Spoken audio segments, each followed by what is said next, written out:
जय हिंद दोस्तों। निरंतर हम सभी लोग चर्चा कर रहे हैं हिंदी व्याकरण के 100 महत्वपूर्ण प्रश्नों पर, जो बार बार परीक्षाओं में रिपीट होने वाले प्रश्न हैं। दोस्तों, हमें उम्मीद है आप हमारे चैनल से तो जुड़ ही गए होंगे। आगे की वीडियो मिलते रहें। सब्सक्राइब करके आपको जुड़ना है। सब्सक्राइब पर क्लिक कर दें यदि अभी तक ना किया हो तो। साथ में बेल आइकन को दबा लें और ऐसे वीडियो आपको और मिलते रहें। वीडियो को लाइक करें। दोस्तों, हम वीडियो को शुरुआत करने जा रहे हैं। उससे पहले आपको बता दें कि पहले भी हम ऐसे 100 वीडियो लाए हैं, तो आप प्ले लिस्ट में जाकर के हमारे चैनल पर जाकर के हर सब्जेक्ट की आपकी सिलेबस वाइज तैयारी मिलेगी। जो आपको प्ले लिस्ट, जो सब्जेक्ट पढ़ना हो, प्ले लिस्ट में जाकर के जरूर देखें। तो चलिए आज के वीडियो की शुरुआत करते हैं। कमेंट बॉक्स खोल लें और आप उत्तर देने के लिए तैयार हो जाएं। निम्नलिखित में से कौन सा शब्द सम उपसर्ग से बना है? उपसर्ग शब्द के पहले लगते हैं, तो यहाँ पर तो पहले ही शब्द सु है, यहाँ आधा सा है, यहाँ केवल सा है। माँ कहीं आ ही नहीं रहा है, तो केवल एक में आ रहा है संकल्प। तो सम प्लस कल्प से मिलकर के बनेगा क्या? संकल्प। यहाँ पर कौन सी संधि हो जाएगी? तो आपको बता दें, व्यंजन संधि हो जाएगी यदि संकल्प में संधि पूछ लें तो, क्योंकि एक साथ हमें कई प्रश्न पढ़ना है। हमारे यूट्यूब चैनल टॉप 50 स्टडी पर बहुत सारे वीडियो हिंदी व्याकरण के अपलोड हो चुके हैं, काव्यशास्त्र के अपलोड हो चुके हैं। आप जाकर के सर्च करके ज़रूर देखें। यूट्यूब पर टॉप 50 स्टडी सर्च करें और प्ले लिस्ट में जाकर के देख लें और चैनल को सब्सक्राइब कर लें। चलिए अगला देखें। नीलांबर किस समास का उदाहरण है? ठीक है, समास हमने ट्रिक के साथ पढ़ाए थे, उसमें बताया था कि नीला है अंबर जिसका। अंबर मतलब वस्त्र। ठीक है, तो नीलांबर किसका? बहुब्रीहि समास का उदाहरण हो जाएगा। तृतीय अर्थ जहां पर प्रकट हो। जिस पर कोई अंकुश नहीं हो उसके लिए एक शब्द है। कई बार पूछा गया, आप समझ भी सकते हैं कि निरंकुश। जिस पर कोई अंकुश ना हो उसको क्या कहेंगे? निरंकुश। वाक्यांश के लिए एक शब्द में से प्रश्न है। निम्न में ऐसे कौन सा शब्द शुद्ध है? शुद्ध शब्द पहचानने के लिए पहले शुद्ध उच्चारण करें, तो इसका सही उच्चारण हो जाएगा मृत्युंजय। क्या हो जाएगा? मृत्युंजय। अब देखें, जय जय मृत्युम, तो यहाँ पर बिंदी आनी चाहिए, तो मृत्युंजय, मृत्युंजय। यह ना का उच्चारण हो जाएगा, तो ये बी सही हो जाएगा। अगला देखें, मितभाषी शब्द का विपरीतार्थक शब्द क्या है? मितभाषी शब्द का विपरीतार्थक शब्द, मितभाषी मतलब कम बोलने वाला, तो इसका विपरीत, अब आपको पता चल गया कि मितभाषी का अर्थ है कम बोलने वाला, तो इसका विपरीतार्थक क्या हो जाएगा? वाचाल मतलब अधिक बोलने वाला। मूक मतलब तो होता है जो कुछ ना बोले। ठीक है, इस प्रकार से याद रखिएगा, तो वाचाल इसका उत्तर सही हो जाएगा। पिछले वीडियो ना देखे हो तो चैनल की प्लेलिस्ट में जाकर के जरूर देखें, क्योंकि वह बहुत ही महत्वपूर्ण है और निरंतर ऐसे वीडियो ला रहे हैं, इसलिए अभी तक सब्सक्राइब ना किया हो तो कर लें, वीडियो को लाइक कर दें। निम्नलिखित में से कौन सा गुणबोधक विशेषण नहीं है? गुणबोधक विशेषण नहीं है निम्नलिखित में से, वो आपको बतलाना है। तो अच्छा तो गुणबोधक है भैया, कोई अच्छा होता है। भला भी गुणबोधक है, सीधा भी गुणबोधक है। 50 नहीं है, 50 तो संख्यावाचक है, तो इसलिए गुणबोधक कौन सा नहीं है? 50 नहीं है। बाकी अच्छा, भला और सीधा तो गुणवाचक विशेषण है, किसी के गुण हैं। आगे देखते हैं, बादल का पर्यायवाची नहीं है।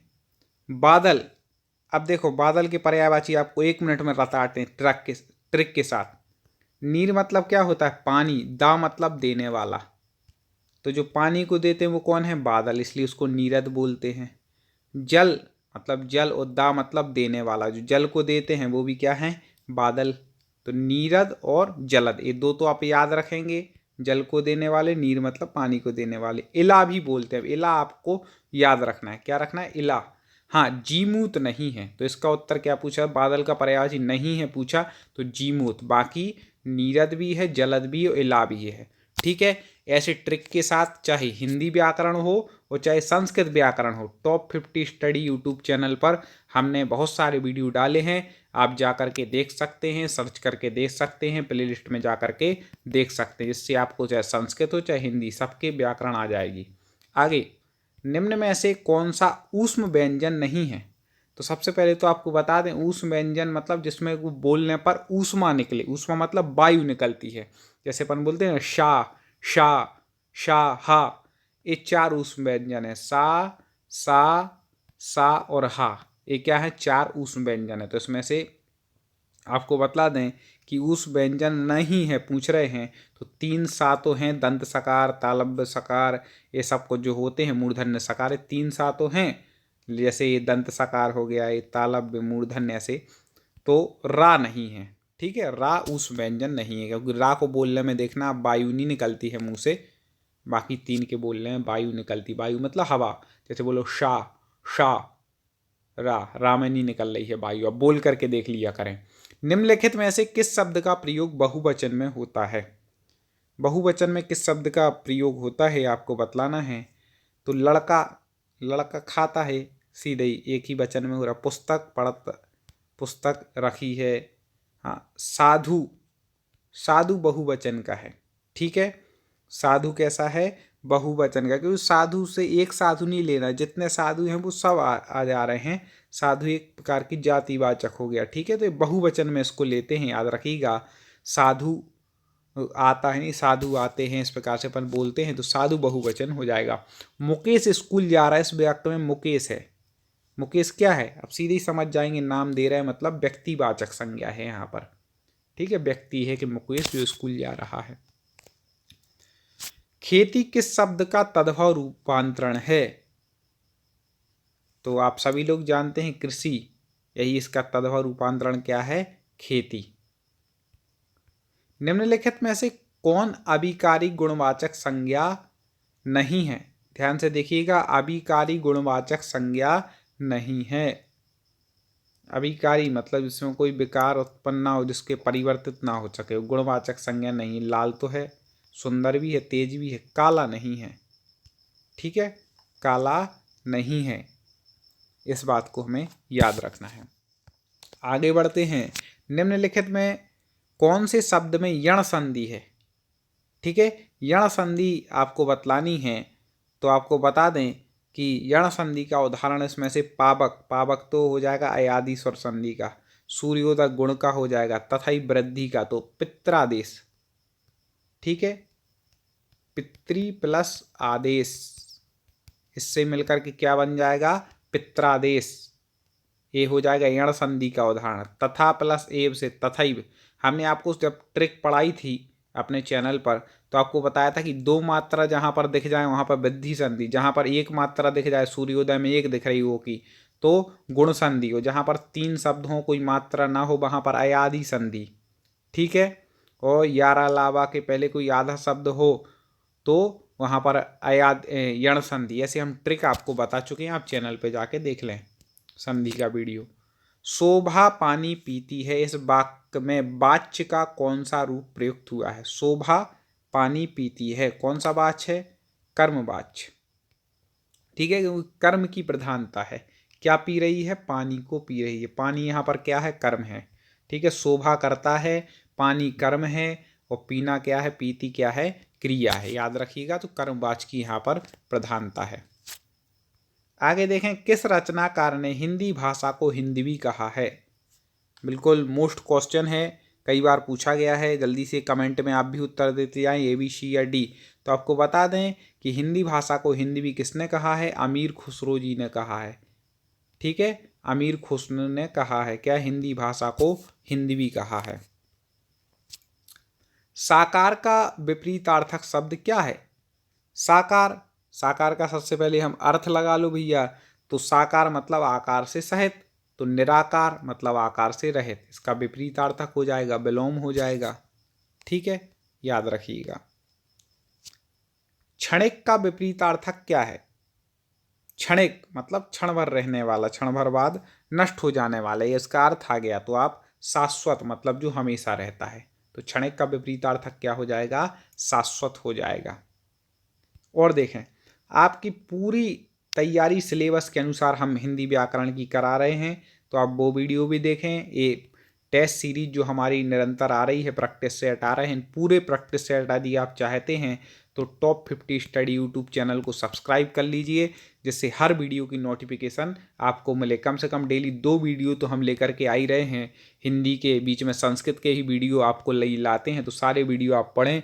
और भी आप जो एग्ज़ाम जो सब्जेक्ट पढ़ना चाहते हो तो कमेंट में लिख दें, और ये भी लिख दें आप किस एग्ज़ाम की तैयारी कर रहे हैं, तो वीडियो हम लेकर के आएंगे। दुत्र गमन करने वाला, दुत्र मतलब होना चाहिए शीघ्रता से, ठीक है। के लिए एक शब्द है, वाक्यांश के लिए एक शब्द के अंतर्गत है, क्वेश्चन है, तो दुत्र मतलब दुत्रगामी हो जाएगा, जो शीघ्रता से गमन करता है, ठीक है। सीधा सीधा है तो। आगे, गांठ में बांधना मुहावरे का सही अर्थ है। जल्दी से उत्तर बताइए, ए बी सी या डी। गांठ में बांधना, देखते हैं कौन उत्तर देता है। तो खूब याद करना, अपने गांठ में बांध लिया, बिल्कुल वही याद आ रहा, खूब याद करना। महादेवी वर्मा के काव्य में क्या प्रधान है? कई बार पूछा गया है, हिंदी साहित्य से प्रश्न है। तो आपको बता दें कि महादेवी वर्मा के काव्य में रहस्यवादी श्रृंगार है। याद रखिएगा, महादेवी वर्मा के काव्य में किसकी प्रधानता है? रहस्यवादी सिद्धांत की प्रधानता है। हिया का तत्सम शब्द क्या है? आराम से आप बता सकते हैं कि हिया का जो तत्सम है भाई क्या है? हृदय, ठीक है। हिये बोलते ना, मम हिये मेरे हृदय, तो हिया का शब्द का क्या हो जाएगा? हृदय। आगे, अवसाद में कौन सा उपसर्ग प्रयुक्त हुआ है? अवसाद, अब पहला शब्द हमें क्या देखना है? अब देखना है। तो आओ किसमें अब है? ये तो आने हैं अभी, ये तो अब, ठीक है। अवसाद में आओ प्रत्यय उपसर्ग प्रयुक्त हुआ है, सॉरी। एक और बात आपको बता दें कि आप लोग यदि चाहते हैं कि हिंदी का पूरी वर्णमाला से लेकर के पूरे जितने व्याकरण के चैप्टर हैं, तो उसके लिए आपको कमेंट में ही लिखना है किस एग्जाम की तैयारी कर रहे हैं। तो वो चैप्टर हम जिसके ज़्यादा कमेंट आएंगे उस अनुसार उसका पूरा सिलेबस के चैप्टर बाई चैप्टर हम विस्तार से आपको पढ़ाएंगे और ऐसे क्वेश्चन भी लेकर के आएंगे, इसलिए आप वो जरूर कमेंट में लिखें। दूधन कर किसकी संधि है? दूधन, तो विसर्ग का हो जाएगा यहाँ पर सा, तो क्या बन जाएगा? दुष्कर। कौन सी संधि हो जाएगी? तो आपको बता दें यहाँ पर विसर्ग संधि हो जाएगी। कौन सी संधि है? विसर्ग संधि। आगे देखते हैं, गगनचुंबी का समास विग्रह क्या है? सीधे सीधे आप आसानी से बता सकते हैं भाई, गगनचुंबी का समास विग्रह मतलब गगन को चूमने वाला, उसको कहते हैं गगन चू, अपन नहीं बोलते गगन चुंबी इमारत है, आकाश को चूमने वाली, ठीक है। प्रश्न यदि पसंद आ रहे हो तो एक बार लाइक जरूर करना दोस्तों, शेयर करना अपने अन्य दोस्तों तक, क्योंकि मैं चाहता हूँ हिंदी में कहीं कोई पीछे नहीं रह जाए। हमारी राष्ट्रभाषा है, हमारी मातृभाषा है, हमें इसका जितना हो सके प्रचार प्रसार करना और इसको सीखना भी है। तो आप अपने दोस्तों तक इस वीडियो को जरूर शेयर कीजिएगा। अगला देखें, जिसे लांगना बहुत कठिन हो का क्या अर्थ है? जिसे लांगना बहुत कठिन हो तो वह हो जाएगा दुर्लंघ। जिसे लांगना बहुत कठिन होता है वह क्या कहलाता है? दुर्लंघ कहलाता है। कहते हैं, तरनी तनुजा तट टमाल तरुवर बहु छाये में कौन सा अलंकार है? कई बार पूछा गया ये प्रश्न है। ऐसे ही बहुत ही महत्वपूर्ण प्रश्न हम लाते हैं, कमेंट में आप भी हमारे बताने पहले उत्तर बताते जाएं। तो आपको बता दें कि ता ता ता ता एक ही वर्ण की बार बार आवृत्ति हो रही है, तो वहाँ जहाँ पर एक वर्ण की बार बार आवृत्ति हो वहाँ पर अनुप्रास अलंकार होता है, ठीक है। तो इसका उत्तर डी ठीक हो जाएगा। आगे, 52 के तोले पाव रत्ती का क्या अर्थ है? जल्दी से कमेंट में आप उत्तर बताएं। तो 52 के तोले पाव रत्ती मतलब बिल्कुल ठीक हिसाब होना, ठीक है। तो इसका यहीं पर ये मुहावरे का अर्थ हो जाएगा। आगे, शेर के कान कतरना मुहावरे का क्या अर्थ है? ये कई बार आपने सुना होगा, तो आपको बता दें, शेर के कान कतर लेते मतलब बहुत चालाक होना। शेर के कान कतरना मतलब बहुत चालाक होना, याद रखिएगा। आगे बढ़ते हैं, बहुत महत्वपूर्ण प्रश्न है, सुरीला का विलोम क्या होगा? सुरीला मतलब जिसका स्वर अच्छा हो, तो अब इसका विलोम क्या हो जाएगा? बेसुरा। सीधा सीधा अपन को लगाना है, सुरीला का विलोम क्या हो जाएगा? बेसुरा। आगे, निम्नलिखित में से कौन सी पूर्वी हिंदी की बोली है?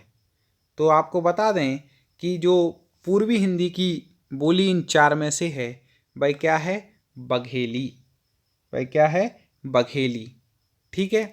इस बात को आप याद रखिएगा, क्योंकि पूर्वी हिंदी के अंतर्गत आती है अवधी, बघेली और छत्तीसगढ़ी। इसके लिए हमने ट्रिक आपको बताई है, अब छत्तीसगढ़ी, याद रखिएगा। आ से अवधी, बा से बघेली और छत्तीसगढ़ी किसके अंतर्गत आती हैं? पूर्वी हिंदी। मेवाड़ी राजस्थानी के अंतर्गत आती है, ठीक है। और कुमाऊनी पहाड़ी हिंदी के अंतर्गत आती है, ऐसे बताए थे ना। और बिहारी हिंदी के अंतर्गत मैथिली, मगही, ये सब कुछ इसके अंतर्गत आती हैं। तो ये आपको याद रखना है कौन किस बोली के अंतर्गत आते हैं। बाकी हम तो आपको अपने YouTube channel top 50 study YouTube पर आप सर्च कीजिए, इसके माध्यम से आपको हिंदी बहुत अच्छे तरीके से पढ़ा ही रहे हैं। निम्नलिखित में से कौन सी पहाड़ी भाषा की बोली है? पहाड़ी भाषा, तो आपको बता दें कि गढ़वाली भी है, कुमाऊनी भी है, पश्चिमी पहाड़ी भी है। तो ये सभी इसका उत्तर ठीक हो जाएगा। हम आपको कम समय दे रहे हैं उत्तर बताने के लिए, इसलिए आप कमेंट खोल करके रखें और जैसे ही हम प्रश्न बोलें आप तुरंत खटाक से उत्तर बता दें। दाज्यू कहानी किसकी रचना है? दाज्यू कहानी आपको बता दें कि शेखर जोशी की रचना है। क्या? दाज्यू कहानी शेखर जोशी की। जूही की कली, बहुत वेरी वेरी IMP, किस कवि की प्रथम रचना है? जूही की कली किस कवि है? पहली रचना है उन कवि की। वो कौन से कवि हैं? तो आपको बता दें निराला। निराला जी का फुल नाम क्या है? कई बार पूछा जाता है, सूर्यकांत त्रिपाठी निराला। ठीक है, इनकी पहली रचना क्या है? जूही की कली। याद रखिएगा, जूही की कली से निराला जी ने शुरुआत की थी। अब जो जूही की कली होगी वो तो निराली तो होगी। ठीक है, तो निराला जी की पहली रचना है। अगला है ऋणजल धनजल किसका रिपोर्ट ताज है? तो आपको बता दें ऋणजल धनजल, क्योंकि कवि और रचनाएं पूछे जाते हैं हिंदी के, तो वो हमें याद रखना है। तो आपको बता दें कि फणीश्वर नाथ रेणु जी का है ऋणजल धनजल। ठीक है, हमने ये ट्रिक में बताया था पिछले वीडियो में, क्योंकि कई सारे वीडियो आ चुके हैं कि रेणु का अर्थ आप लगा लें एक प्रकार से रेत, तो रेत में ऋणजल करेंगे और धनजल डाल देंगे। ठीक है, इस प्रकार से कुछ भी आप लगा सकते हैं। आगे कौन सी रचना रेणु जी की नहीं है? रेणु मतलब फणीश्वर नाथ रेणु, जिनका मेला आंचल प्रसिद्ध उपन्यास है। ठीक है, तो कौन सी रचना नहीं है? तो मेला आंचल तो पहले ही बता चुके, पिछले वीडियो में आया था, फणीश्वर नाथ रेणु जी का है। परती परिकथा भी है और पलटू बाबू रोड भी है। हाँ, देहाती दुनिया नहीं है, तो इसका उत्तर क्या हो जाएगा? देहाती दुनिया। बाकी तीन फणीश्वर नाथ रेणु की रचनाएं हैं। अब देखिए, सुमेलित कीजिए। सुमेलित करना है कि कौन किसकी रचना है, इसको आपको सुमेलित करना है। ठीक है, तो कौन सही सुमेलित है एक प्रकार से आप समझ लें। तो पहला दिया है निर्मल वर्मा की अंतिम अरण्य। तो पहले ही हमें तो ठीक लग रहा है, क्योंकि अंतिम अरण्य किन की रचना है? निर्मल वर्मा की। बाकी ठीक नहीं है। आगे कौन सही सुमेलित नहीं है? अब सुमेलित कौन सा सही नहीं है वो बतलाना है। तो प्रेमचंद जी की सदगति, ये तो सही है। रेणु जी की रसप्रिया, ये भी सही है। अमरकांत की जिंदगी और जोंक फेमस रचना है, ये भी सही है। हाँ, मोहन राकेश की काटी का घटवार, ये गलत हो जाएगा, तो ये सुमेलित नहीं है। डी उत्तर इसका हो जाएगा। आगे बढ़ते हैं। सा शब्द के उच्चारण में जिह्वा किस अंग का स्पर्श करती है? हमने पहले भी आपको बताया था कि 3 प्रकार के सा हैं। कितने प्रकार के? 3 प्रकार के। तो ये जो सा है वह कहलाता है मूर्धन्य सकार। ठीक है, और ये जो सा है वह कहता है तालब्य सकार, और ये जो सा है वह कहलाता है दंत सकार। तो यहाँ पर सा के उच्चारण में जिह्वा कहाँ? मूर्धा से टकराती, स्पर्श करती, इसलिए इसको मूर्धन्य सकार बोलते हैं। शक्कर वाले सा को, षटकोण वाले को तालब्य और सागर वाले सा को दंत सकार बोलते हैं। तीनों याद रखिएगा। वा का उच्चारण स्थान है, आपको बता दें कि बा अलग है, वा अलग है। यहाँ पर वा का उच्चारण स्थान पूछा गया है, तो वा का है कंठोष्ठ। ठीक है, संस्कृत में जब हम लोगों ने पढ़ा तो वहाँ बताया बकारस कंठोष्टम, मतलब वा का उच्चारण स्थान क्या है? कंठ ओष्ठ। ठीक है, क्योंकि कंठ से निकलती है, ओंठ दोनों इसमें मिल जाते हैं। आप देखना, वा बोलेंगे तो ओंठ भी मिलेंगे और कंठ से आवाज निकल रही, इसलिए उसको क्या बोलते हैं? कंठोष्ठ। आपने संस्कृत भाषा यदि आप पढ़ना चाहते हो तो भी हमारे channel top 50 study YouTube channel पर जाके सर्च करके जरूर देखें। आगे देखें, वयोवृद्ध का संधि विच्छेद क्या होगा? तो वयोवृद्ध में आपको सबसे पहले तो बता दें कि विसर्ग संधि होगी। अब विसर्ग संधि हमने इतना बता दिया तो आप आसानी से लगा लेंगे कि वयः प्लस वृद्ध, तो विसर्ग का हो जाएगा ओ, तो क्या बन जाएगा? वयोवृद्ध, क्योंकि विसर्ग संधि में प्लस के इस तरफ क्या होता है? विसर्ग होता है। आगे देखें, संकल्प का संधि विच्छेद क्या होगा? तो सम धन कल्प एक हमने पहले जो पिछले वीडियो में प्रत्यय पूछा गया था संकल्प में, इसमें संधि पूछ ली, तो उसी के साथ हमने बता ही दिया था कि सम धन कल्प, तो माँ का अनुस्वार होकर के ऊपर बिंदी में बन जाएगा तो संकल्प बन जाएगा। किस संधि में बनेगा? व्यंजन संधि के अंतर्गत बनेगा। बहुत अच्छी ट्रिक से हमने संधि पढ़ाई है, अब जरूर देखें। चैनल को सब्सक्राइब कर लेना दोस्तों, जिससे एक भी वीडियो ना छूटे। आपको नौकरी बिल्कुल यदि पानी है तो आप चैनल से जुड़ जाएं, वीडियो को लाइक करें और शेयर करें। भोधन अन का सही संधि है भो का हो जाएगा भव, और ना तो भवन शब्द बन जाएगा। किस संधि का? अयादि संधि का। अयादि संधि की ट्रिक बताई कि 3 शब्द होंगे, कोई मात्रा नहीं होगी। देख लीजिए 3 शब्द है, मात्रा नहीं है। भवन। निम्न में कौन सी वर्तनी शुद्ध है? अब सबसे पहले तो शुद्ध उच्चारण कर लें। अपन क्या बोलते हैं? शारीरिक। अब देखें शारीरिक कहाँ पर लिखा हुआ है, तो ये लिखा है शारीरिक। ठीक है, शारीरिक, तो 3 नंबर ये सही हो जाएगा। दिमाग में बैठा लें, ये बहुत महत्वपूर्ण प्रश्न है दोस्तों। आपने देखा होगा पेपर में इसी प्रकार के प्रश्न आते हैं यदि पहले कभी हिंदी का पेपर दिया हो, इसलिए मैं बार बार कह रहा हूँ आप अच्छे से रट लें और शेयर जरूर करना आगे दोस्तों तक, जिससे वो भी इसको पढ़ पाएं। अगला, निम्न में किस शब्द की वर्तनी शुद्ध है? अब देखें पहले क्या लिखा है? हासिल, ये शुद्ध नहीं लग रही। फिर तत्कालिक, ये भी शुद्ध नहीं है। सार्वजनिक, ये भी नहीं है। हाँ, हिंदुस्तान, ये अपन को शुद्ध लग रहा है, तो उसका उत्तर क्या हो जाएगा? डी, हमारा हिंदुस्तान। हिंदुस्तान ठीक है। आगे, राम बहुत तेज विद्यार्थी है, इस वाक्य में बहुत क्या है? ठीक है, इस वाक्य में बहुत क्या है? राम बहुत तेज विद्यार्थी। तो आपको बता दें कि तेज यहाँ पर विशेषण है, और विशेषण की भी विशेषता बतला रहे हैं, इसलिए उनको क्या कहते हैं? प्रविशेषण। जो विशेषण की विशेषता बतलाते हैं उनको क्या कहते हैं? प्रविशेषण। तो जैसे राम तेज विद्यार्थी है, तेज क्या हो जाएगा? विशेषण, लेकिन यहाँ पे बहुत और जोड़ दिया तो क्या हो गया? प्रविशेषण, क्योंकि इसने तेज विशेषण की भी विशेषता बतला दी। ठीक है, याद रखिएगा। और इसमें जो शब्द दिए जैसे क्रिया विशेषण, तो जो क्रिया की विशेषता बतलाते हैं, विशेषण यहाँ पर तेज है, तो इस प्रकार से होते हैं। आगे देखते हैं, सुख दुख के मधुर मिलन से यह जीवन हो परिपूर्ण, फिर घन में ओझल हो शशि, फिर राशि में ओझल हो घन। इन पंक्तियों में किस अलंकार की व्याप्ति है? जल्दी से पंक्तियां एक बार पढ़ लें, 1-2 बार पढ़ेंगे तो हमें समझ में आएगा कि कौन सा अलंकार है। तो यहाँ पर सीधा सीधा यहाँ पर एक क्या दे रहे हैं? दृष्टांत दे रहे हैं कि सुख दुख के मधुर मिलन से यह जीवन हो परिपूर्ण। सुख दुख के मिलने से जीवन क्या होता है? परिपूर्ण। जैसे फिर घन में होजल हो शशि, फिर शशि में होजल हो घन। घन मतलब होता है बादल, तो बादलों में क्या ओझल हो जाता है शशि। जैसे जैसे मतलब उदाहरण दे रहे हैं, तो यहाँ पर दृष्टांत अलंकार आ जाएगा, दृष्टांत के द्वारा समझा रहे हैं। आगे देखें, भेद खुलने के अर्थ को व्यक्त करने वाला मुहावरा है। भेद खुलना, भेद खुलना मतलब क्या हो जाता है? जब भेद खुलता है तो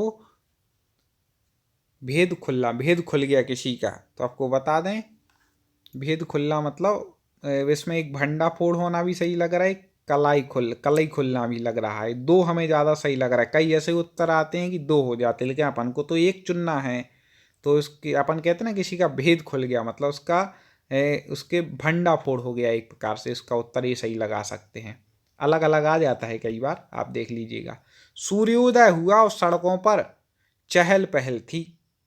ठीक है, वीडियो को अभी तक लाइक ना किया हो तो लाइक जरूर कर लेना दोस्तों, चैनल को सब्सक्राइब करना। तो सूर्योदय हुआ है और सड़कों पर चहल पहल थी, कैसा वाक्य है? और लग गया बीच में।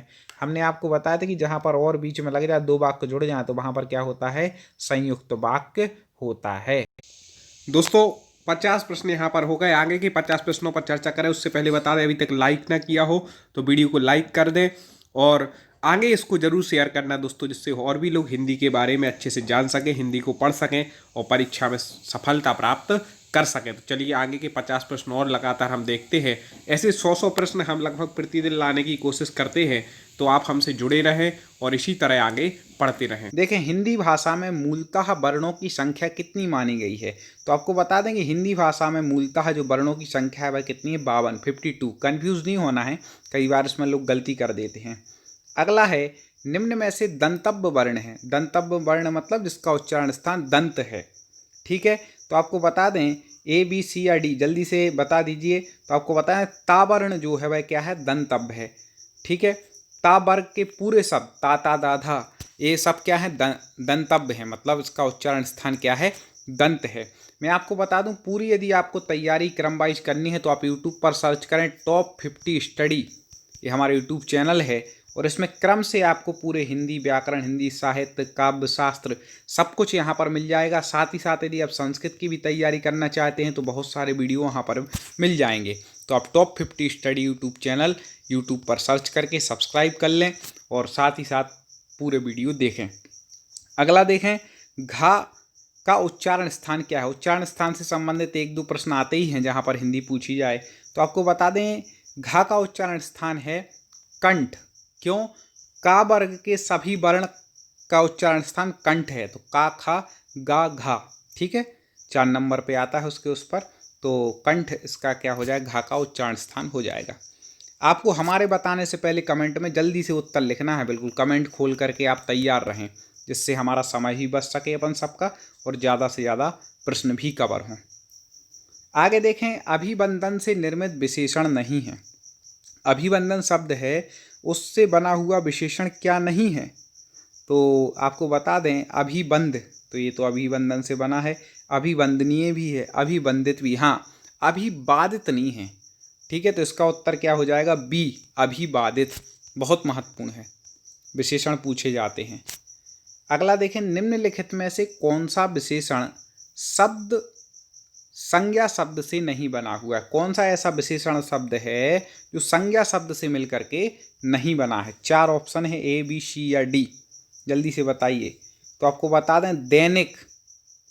ठीक है, तो यहाँ बोले दैनिक, तो दिन क्या है, एक संज्ञा है, उससे बना है। ग्रामीण, ग्रामीण बना है ग्राम से, तो ये भी है। भारत भी एक संज्ञा है, उससे मिलकर के भारतीय बना है। तो बाहरी जो है वह संज्ञा शब्द से मिलकर के बना हुआ नहीं है। ठीक है, बाकी विशेषण क्या है, संज्ञा शब्द से मिलकर के बने हैं। इस प्रकार से आप इसको लगा सकते हैं। पिछले वीडियो आपने हमारे पिछले पार्ट ना देखे हो, बहुत सारे पार्ट अपलोड हो चुके हैं, तो हमारे चैनल पर आप जा कर के प्ले लिस्ट में जा कर के टॉप 50 स्टडी सर्च करें। प्ले लिस्ट में जाएं, वहाँ पर हिंदी की आपको प्ले लिस्ट मिलेगी, उसमें लगभग ज़्यादा नहीं होंगे तो 20 वीडियो अभी आपको मिल जाएंगे। निम्नलिखित में से कर्मवाच्य का उदाहरण है। देखो 3 वाच्य होते हैं, कर्तृवाच्य, कर्मवाच्य, भाववाच्य। तो आपको कर्मवाच्य का यहाँ पर उदाहरण बतलाना है, जल्दी से बतला दीजिए कर्मवाच्य का उदाहरण। तो कलाकार मूर्ति गढ़ता है नहीं, ये तो कर्तृवाच्य का हो गया। मुझे अब नहीं चला जाता, ये भाववाच्य का हो गया। नानी द्वारा कहानी सुनाई गई, यही है कर्मवाच्य का, नानी द्वारा कहानी सुनाई गई। ठीक है, मैं प्रतिदिन खेल खेलता हूँ, ये तो कर्तृवाच्य का उदाहरण हो गया। ठीक है, इस प्रकार से कर्मवाच्य का क्या हो गया, नानी द्वारा कहानी सुनाई गई, याद रखिएगा। अगला देखें, राम नहीं जाता है, वाक्य का भाववाच्य में परिवर्तन रूप होगा। राम नहीं जाता है, भाववाच्य बनाना है, तो हमने ट्रिक बताई थी, इसको पढ़ाया है पूरा। तो राम से जाया नहीं जाता है, क्या हो जाएगा, राम से जाया नहीं जाता है, भाववाच्य हो जाएगा। वह दौड़कर चलता है, वाक्य में क्रिया है, वह दौड़कर चलता है। जल्दी से बताइए, कमेंट में उत्तर, कमेंट खोल करके रखें। तो वह क्या, वह दौड़कर चलता है, मतलब पहले दौड़ता है फिर चलता है, तो वह कौन सी क्रिया हो जाएगी, पूर्वकालिक क्रिया, मतलब पूर्व में दौड़ रहा है फिर चल रहा है, इसलिए क्या हो जाएगी, पूर्वकालिक क्रिया यहाँ पर हो जाएगी। निम्नलिखित शब्दों में से स्त्रीलिंग शब्द को पहचानिए। दोस्तों क्वेश्चन पसंद आ रहे हो तो वीडियो एक बार लाइक जरूर कर दीजिए। तो स्त्रीलिंग शब्द आपको पहचानना है कि इसमें से स्त्रीलिंग क्या है। तो संसार तो स्त्रीलिंग है नहीं, क्योंकि अपन एक उदाहरण वाक्य लगा लिया करें, जब भी आपको कोई शब्द पहचानने है कौन सा लिंग, तो एक वाक्य जोड़ लिया करें। संसार आसार है, सामान्य बोले, स्त्रीलिंग नहीं है। गौरव खाता है, स्त्रीलिंग नहीं है। हम समुदाय में रहते हैं, स्त्रीलिंग नहीं है। अश्वनी खेलती है, ए स्त्रीलिंग हो जाएगा। अश्वनी कई लड़कियों के नाम भी होते हैं, हाँ कभी कभी लड़कों के भी रख देते, लेकिन अश्वनी जो शब्द है वह बड़ी ई बाद में आ रहा है, इससे भी लगा सकते हैं भाई क्या है, स्त्रीलिंग है। आगे देखें, वाक्य को समाप्त करने के लिए जिसका प्रयोग किया जाता है उसे कहते हैं। जब वाक्य समाप्त हो जाता है तो अपन क्या लगा देते हैं, ऐसा लगा देते हैं के बाद ए चिन्ह लगा दिया, तो उसको क्या कहते हैं? तो आपको बता दें कि उसको कहते हैं पूर्ण विराम। क्या कहते हैं? पूर्ण विराम। यहाँ अल्प विराम दिया, अल्प विराम तो ये होता है, ऐसे थोड़ा सा लगा देते ना, ठीक है, इस प्रकार से है। आगे देखते हैं महत्वपूर्ण प्रश्न, ऐसे ही बहुत सारे ऐसे प्रश्न आपके लिए लेकर के हम निरंतर आ रहे हैं। वाच्य के कितने प्रकार के होते हैं? वाच्य 3 प्रकार के होते हैं, पहले ही बता चुके, कर्तरीवाच्य, कर्मवाच्य और भाववाच्य, याद रखिएगा। दुष्कर शब्द का समानार्थी, समानार्थी बताना है मतलब पर्यायवाची। दुष्कर का क्या हो जाएगा? दुष्कर मतलब जो बहुत कठिन हो, ठीक है, कठिन। आगे है, निम्नलिखित में से कर के अनेकार्थी हैं, ठीक है। कर मतलब एक हाथ तो होता है, सूंड भी होता है, लेकिन श्रेष्ठ नहीं होता, इसलिए अलग हो गया। यहाँ पर एक पक्षी भी नहीं होता कर मतलब। तीसरा है वस्तुओं पर, इसलिए उपरयुक्त सभी भी तो होगा ही नहीं क्योंकि ये नहीं है। अब तीसरा ही बच रहा है इसमें से, ऐसे हमें लगा लेना चाहिए कभी भी पेपर में हो, कैसे हमें उत्तर को पहचानना है, नहीं बनते हुए भी आप उत्तर पहचान लोगे। आप हमारे वीडियो देखें, ऐसा अभ्यास निरंतर हो जाएगा। तो वस्तुओं पर लगाए जाने वाला कर एक ये है, एक कर मतलब हाथ है, अपन नहीं बोलते कर पात्र हाथ, और एक सूंड, इसको भी क्या बोलते हैं? कर, अनेकार्थी हो जाएगा। निम्नलिखित में से कौन सा उपसर्ग संस्कृत का नहीं है? संस्कृत के उपसर्ग हमने हमारे channel top 50 study YouTube channel पर संस्कृत के बहुत सारे वीडियो डले हैं, उस पर हमने एक सूत्र बताया था आपको। संस्कृत के कितने उपसर्ग हैं? 22। उसका सूत्र क्या था? प्रा, परा, अप, सम, अनु, अब, निस, निर इत्यादि जो सूत्र था। तो उसमें देखो सबसे पहले तो अनु आ गया, ये तो है, अब है, प्रा भी है, हम उपसर्ग नहीं है, ठीक है। तो प्रा भी है संस्कृत का उपसर्ग, अनु है, अब है, हम नहीं है, याद रखिएगा। तो इसका उत्तर क्या हो जाएगा? हम। कार प्रत्यय से निर्मित नहीं है। कार, अब देखो कार लास्ट में पहले देख लो, कार किस किस में लगा है? लगभग चारों में लगा है, ठीक है, लगभग चारों शब्दों में लगा है। तो अब थोड़ा हमें पहचानना पड़ेगा। तो उसके लिए सबसे पहले देखें, कुंभ में कार जोड़ने से कुंभकार सही बन रहा है, अर्थ सही आ रहा है।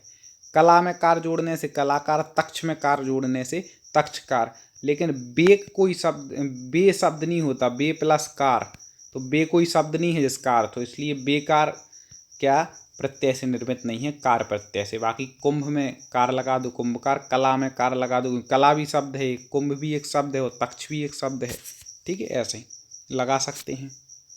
कर शब्द का अर्थ नहीं है, अभी देखो आया था कर शब्द का, अब आप जल्दी से कमेंट कर दीजिए, जल्दी से बता दीजिए। हाथ था, किरण भी था और सूंड भी था, गधा नहीं है कर का, ठीक है। तो इसका उत्तर हो जाएगा डी, गधा। आगे बढ़ते हैं। निम्नलिखित में से सही अर्थयुक्त शब्द युग्म छांटिए। सही अर्थयुक्त शब्द युग्म छांटना है निम्नलिखित में से। तो शब्द युग्म आप सभी लोग जानते हैं कि युग्म रूप से रहते हैं, मतलब एक साथ। तो ग्रंथि का अर्थ यहाँ पर डी हो जाएगा। वैसे ग्रंथि का अर्थ गांठ होता है और ग्रंथ का अर्थ पुस्तक होता है, ठीक है। जलज का अर्थ यहाँ पर बादल है, ठीक है, लेकिन जलद ठीक नहीं है। तो यहाँ पर सही अर्थयुक्त अपन को छांटना, तो ग्रंथ का अर्थ होता है गांठ और ग्रंथ का अर्थ होता है पुस्तक, इसलिए बिल्कुल सही हो जाएगा, ठीक है। बाकी 3 में गलत दिया हुआ है। कैसे गलत दिया हुआ है, यदि आपको इसको पहचानना है तो आपके लिए बता दें कि क्षति मतलब हानि सही है, लेकिन क्षति मतलब दोष नहीं होता। क्षति मतलब तो पृथ्वी होती है। अम्ब मतलब अवश्य नहीं होता है। अम्बु मतलब तो जल होता है, ठीक है। इसलिए जलद मतलब बादल ठीक है, और जलद मतलब जलज मतलब बादल ठीक है, लेकिन जलद मतलब कमल ठीक नहीं, इसलिए डी बिल्कुल परफेक्ट है। चले आगे बढ़ें। भयभीत का समास विग्रह होगा। भयभीत ये पंचमी समास का सबसे प्रसिद्ध उदाहरण है, संस्कृत में लिया जाए। हिंदी में तो अपादान समास का सबसे, जो तत्पुरुष समास के अंतर्गत अपादान आता है, उसका सबसे प्रसिद्ध उदाहरण है। तो तो जल्दी आपको बता दें कि भय से भीत, ठीक है, भीत्यर्थानाम भय हेतु, ये संस्कृत का सूत्र है। इसमें बताते हैं कि भय के अर्थ में पंचमी विभक्ति होती है, भय से भीत, ठीक है। तो भयभीत, भय से भीत पहला हो जाएगा। आगे देखें, द्वंद्व समास का उदाहरण नहीं है। द्वंद्व समास के लिए हमने बताया था आपस में दो चीज़ों के बीच में द्वंद्व होता है, वो दो चीज़ें विपरीतार्थक भी हो सकती हैं। तो अब द्वंद्व समास का उदाहरण नहीं है, आपको बताएं। कपड़े लत्ते, ये तो है, बोलते ही हैं अपन इसमें। पान तंबाकू, ये भी एक साथ जुड़े रहते हैं। राग विराग, ये भी ठीक है। घर घर, घर घर में द्वंद्व नहीं हो रहा, क्योंकि वहाँ तो एक ही से हैं, घर और घर समान नहीं होना चाहिए, ठीक है। घर घर नहीं है। बाकी कपड़े लत्ते, पान तंबाकू, राग विराग, इनमें क्या है, द्वंद्व समास है। कोई भी आपका इससे संबंधित क्वेश्चन हो तो आप कमेंट में लिख दिया करें, जो आपको बात समझ में ना आ रही हो तो उसकी हम बताने का प्रयास करेंगे। आगे देखें, किस समूह में यण संधि रहित शब्द है। यण संधि से रहित शब्द है, बाकी यण संधि होना चाहिए, लेकिन उससे रहित कौन से उसमें शब्द है, तो चलिए अपन छांट लेते। अन्वित यण संधि का उदाहरण है, क्योंकि हमने आपको बताया था या, वा, रा और ला, ठीक है। इन शब्दों के पहले कोई आधा शब्द जुड़ा होगा तो ये ट्रिक थी कि वो यण संधि होती है, ठीक है। तो यहाँ पर जैसे बा में आधा शब्द जुड़ा है, यहाँ पर या में आधा शब्द जुड़ा है, यहाँ में भी आधा। तो आप हमारी ट्रिक से ही आप हमारे चैनल टॉप 50 स्टडी पे जाएं, संस्कृत का वीडियो देख लें, तो आपको एक बार में हमेशा के लिए संस्कृत के संधि बनने लगेगी। तो अन्वित, अन्वित में भी है, सख्युचित में, न्यून में है, ठीक है। तो इसमें तो हो गई। अब देखें, पितृनुमति, पितृधन अनुमति से, इसमें भी यण संधि है, ठीक है। यद्यपि, यदि प्लस अपि में भी यण संधि है, यदि प्लस अपि में भी क्या है, यण संधि है। और अगला है षडानन, नहीं इसमें नहीं है भैया, षट प्लस आनन, इसमें तो व्यंजन संधि है षडानन में। तो ए बी उत्तर इसका हो जाएगा कि ये यण संधि से रहित है। इसके दो तो ठीक है, पितृनुमति और ये, लेकिन षडानंद में नहीं है। बाकी मातृ प्लस आनंद मात्रानंद बन जाएगा। नद्यर्पण, नदी प्लस अर्पण। देव्यागमन, देवी प्लस आगमन, ठीक है, ये हो जाएगा। तो देवी प्लस ऐश्वर से देवेश्वर बन जाएगा यण संधि में। प्रत्युपकार, प्रति प्लस उपकार से प्रत्युपकार बन जाएगा यण संधि में। नद्युर्मी, नदी प्लस उर्मी से नद्युर्मी बन जाएगा। तो इस प्रकार से ये सब कुछ यण संधि के उदाहरण हैं, इतने सारे आप देख लीजिए। और ये भी दो हैं, केवल एक षडानन नहीं है। इस प्रकार से आपका बहुत सा अभ्यास, एक प्रश्न में आपके कई प्रश्न निपट गए। ऐसे हमें पढ़ना है, ऐसी ही तैयारी हम पहले कई वीडियो में ला चुके हैं और आगे ला रहे हैं। इसलिए मैं कह रहा हूँ कि यदि अभी तक आपने हमारे यूट्यूब चैनल को सब्सक्राइब ना किया हो तो ज़रूर आप यूट्यूब पर सर्च करें, इसको सब्सक्राइब कर लें। निम्नलिखित में से कौन से शब्द में विसर्ग संधि है। अब विसर्ग संधि आपको बतलाएं तो अभी हमने ट्रिक बताई थी कि आधा शब्द जुड़ा होगा या के पहले तो यण संधि होती है। तो अति प्लस अधिक से क्या बन जाएगी, अत्यधिक में यण संधि, मतलब इसमें नहीं है भैया, विसर्ग पूछ रहे। अब मनोकूल, मनोनुकूल, तो मनः प्लस अनुकूल से मनोनुकूल यहाँ पर बनता है, तो ये विसर्ग संधि का उदाहरण है, मनः प्लस अनुकूल से, ठीक है। बाकी उत्तम दिया है तो ये भी नहीं हो जाएगा। तन्मय, तत् धनमय, ये व्यंजन संधि का उदाहरण है, तत् धनमय से तन्मय बन जाता है। आगे देखते हैं, टेढ़ी कीर होना, मुहावरे का सही अर्थ आप बता दीजिए, जल्दी से बता दीजिए फटाफट, ए बी सी या डी कमेंट में उत्तर दें। तो आपको बता दें, टेढ़ी खीर होना मतलब होता है कठिन काम करना, ठीक है, याद रखिएगा। आगे, पिछले वीडियो ना देखे हो तो छोड़िएगा मत दोस्तों, प्लेलिस्ट में जा कर के ज़रूर देख लीजिएगा। मौके का फ़ायदा उठाना के लिए लोकोक्ति है। मौके का फ़ायदा उठाना, कई लोग उठाते हैं भाई, तो उसकी सही लोकोक्ति यही है कि भैया बहती गंगा में हाथ धोला। अपन नहीं कहते भैया मौका मिला ऐसा, हमने भी बहती गंगा में हाथ धो लिया, तो वही मौके का फ़ायदा उठाना मतलब बहती गंगा में हाथ धो लेना। अष्ट का तद्भव होगा, अष्ट मतलब होता है आठ, अष्ट संस्कृत में बोलते हैं, आठ उसको हिंदी तद्भव रूप में। आगे देखते हैं, निम्नलिखित शब्दों में से कौन सा तत्सम नहीं है। तत्सम शब्द नहीं है निम्नलिखित में से, जल्दी से बता दीजिए। 4 शब्द यहाँ पर दिए हैं। कुसुम तो तत्सम है, फूल का अर्थ है, भूसी का भी है, वंश भी। हाँ, नेह नहीं है, नेह तत्सम नहीं है, याद रखिएगा, नेत्र जो है ना उनको तद्भव में नेह कहते हैं, तो ये तत्सम नहीं है नेह। इस शब्द को आप अपराध बोध से होने वाली गिलानी वाक्यांश के लिए एक शब्द है। जो स्वयं के अपराध बोध से जो गिलानी होती है उसको क्या कहते हैं? उसको बोलते हैं आत्मगिलानी। क्या बोलते हैं? आत्मगिलानी। हमारे बताने से पहले कमेंट में आप भी जरूर से उत्तर दें, जिससे आपका भी अभ्यास हो सके। चलिए आगे बढ़ते हैं। उत्तर हम नहीं बताते हैं, दिखा रहे हैं, इसलिए आप जल्दी से कमेंट में बताते जाएं। तो अगला जो प्रश्न है वह है केशव कही ना जाई का कहिए। कई बार पूछा गया। देखत तव रचना विचित्र अति समूझी मन ही मन रहिए। अब देखें, केशव कही न जाहे कही, केशव की कुछ कह नहीं सकते। देखत तव रचना विचित्र अति समूझी मन ही मन रहिए, मतलब अति विचित्र रचना। तो अति विचित्र जब कोई चीज़ देख लें तो क्या होता है? एक अद्भुत चीज़ हो गई। तो कौन सा रस हो जाएगा? अद्भुत रस यहाँ पर हो गया। कौन सा हो गया? अद्भुत रस। अर्थ से आप लगा सकते हैं और निरंतर अभ्यास करते रहें तो आपको रस पहचानना, अलंकार पहचानना आसानी से आ जाएगा। आगे देखें, अब अगला क्वेश्चन अलंकार का ही है। एक और बात बता दें, अभी पूरे वीडियो यदि आपको क्रम से देखना हो तो यूट्यूब पर अभी सर्च करें टॉप 50 स्टडी। ये हमारा यूट्यूब चैनल है। आप जाकर के यूट्यूब पर सर्च करेंगे, सब्सक्राइब कर लेंगे चैनल को, प्ले लिस्ट में जाकर के या वीडियो पर जाकर के क्रम से पूरे हिंदी व्याकरण के, हिंदी भाषा, काव्य शास्त्र की या संस्कृत आदि के वीडियो आपको वहाँ पर मिल जाएंगे। तो आगे देखते हैं। सारंग ले सारंग चल कई सारंग की ओट, सारंग झीनो पाई के सारंग कई गई चोट। अब देखो, सबसे पहले इसमें हमें क्या चीज़ दिख रही है कि भैया एक शब्द बार बार आ रहा है। वह कौन सा है? सारंग। जहाँ पर एक शब्द लेकिन अलग उसके हर बार अर्थ क्या है? अलग अलग हैं। तो वहाँ पर कौन सा अलंकार हो जाएगा? यमक अलंकार हो जाएगा। कौन सा हो जाएगा? यमक। ठीक है, याद रखिएगा। आगे बढ़ते हैं।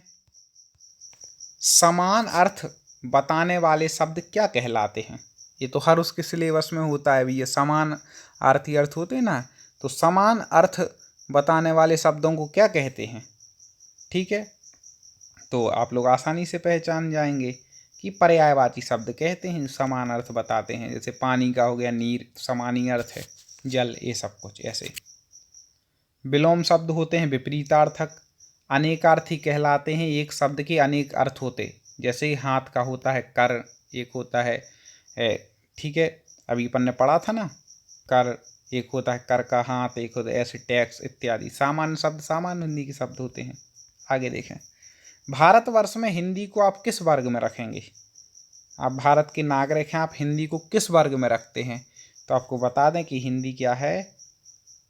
राजभाषा के रूप में रख, राजभाषा नहीं होना चाहिए, अपन तो राष्ट्रभाषा के रूप में रखें तो ज़्यादा अच्छा रहेगा। किसके रूप में रखना है? राष्ट्रभाषा के रूप में रखना है। ठीक है, राजभाषा तो राजकीय कामकाज की भाषा हो जाएगी, लेकिन अपन को क्या, हिंदी को राष्ट्रभाषा के रूप में रखना है। आगे देखते हैं। नीचे दिए गए शब्दों के पर्याय समानार्थक शब्द के लिए 4 विकल्प दिए हैं। उचित विकल्प चुनिए, उत्तर पुस्तिका में तदनुसार लिखिए। देखें क्या दिया है? पर्यायवाची हैं। अब पर्यायवाची अपन को देखना है कि उचित विकल्प कौन सा। घर का, अब घर का पर्यायवाची बताइए। जल्दी से आपने पढ़े होंगे तो आपको बता दें कि घर का जो पर्यायवाची है वह प्रवास तो होता नहीं। प्रवास मतलब कहीं पर वो करना, मतलब जब पैदल चलते हैं ना बीच में प्रवास करते। सुवास भी नहीं होता। सहवास मतलब साथ रहना, तो आवास हो जाएगा। घर का क्या हो जाएगा? आवास। आग, अब आग में जो ए और बी दिए हैं ना, इनकी हमने बहुत अच्छी ट्रिक आपको बतलाई थी। आपने यदि हमारे पिछले वीडियो देखे हों तो मैंने बताया था कि आग का, देखो आग का पर्यायवाची होता है अनल। अब ट्रिक देखें आप। अनल मतलब होता है आग। आग से सब दूर भागते हैं। आपने कभी देखा किसी का नाम अनल हो? नहीं होता। हाँ, अनिल होता है किसी का नाम। तो अनिल का अर्थ है वायु। याद रखिएगा, अनिल का क्या अर्थ है? वायु। शब्दयुग में भी आ जाता पर्यायवाची। और अनल मतलब होता है आग, याद रखिएगा। ठीक है, आगे देखें। स्वाधीनता का पर्यायवाची देखें। अच्छी ट्रिक के साथ हमने आपको पर्यायवाची पढ़ाए हैं। आप हमारे चैनल पर जाएं और ज़रूर जा कर के उनको एक बार देख लें। ठीक है, तो स्वाधीनता का पर्यायवाची शब्द आपको बतलाना है, जल्दी से आप कमेंट में उत्तर देते जाएं। तो स्वाधीनता मतलब होता है स्वतंत्रता, एक प्रकार के स्वाधीन होगा, स्वतंत्र होगा, ठीक है। पिता का बताइए, पिता का पर्यायवाची, जल्दी जल्दी पर्यायवाची बनते हैं, मतलब आपके 2 नंबर पक्के हैं जहाँ पर भी हिंदी पूछी जा रही है। पिता मतलब किसको कहते हैं? जनक, जन्म देने वाला जनक, ठीक है। बणिक कहते हैं ब्राह्मण को। अग्रज बड़े भाई के लिए। पितर आप जानते हैं मेरे पितर होते। नेत्र का और बता दीजिए, फिर आगे बढ़ते हैं। नेत्र का जल्दी से बता दीजिए, नेत्र का पर्यायवाची ए बी सी या डी। तो नेत्र अक्षी, आँख, नेत्र। सुरती मतलब सुनना होता, ठीक है, तो वो होगा ही नहीं, तो नेत्र का क्या हो जाएगा? अक्षी। चलो अब आगे बढ़ते हैं। नीचे दिए गए शब्दों के विलोम शब्द के 4 रूप दिए, अब सही विलोम चुनना है। विलोम मतलब उल्टा, ठीक है, जल्दी जल्दी, क्योंकि पर्यायवाची विलोम में तो पूछे ही जाते हैं।